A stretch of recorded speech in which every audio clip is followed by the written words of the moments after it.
You start to change society's opinion as to what is acceptable. You start moving into marginalized populations and telling them it's more acceptable for them to off themselves.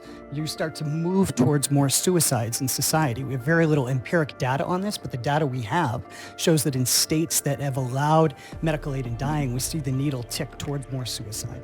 I want to avoid that. And I want to tell you that this bill scares our members right down to their socks.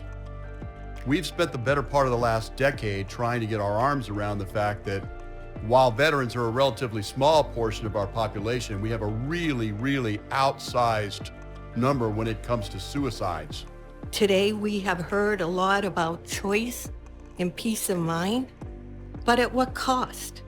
By putting vulnerable people at risk. I urge you to vote against House Bill 1283.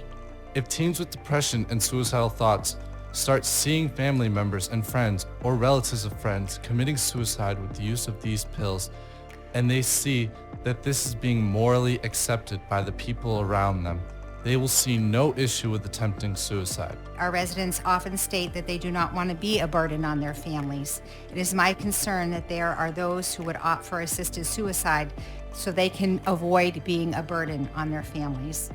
This will influence their decision without a doubt. Disability is not a fate worse than death.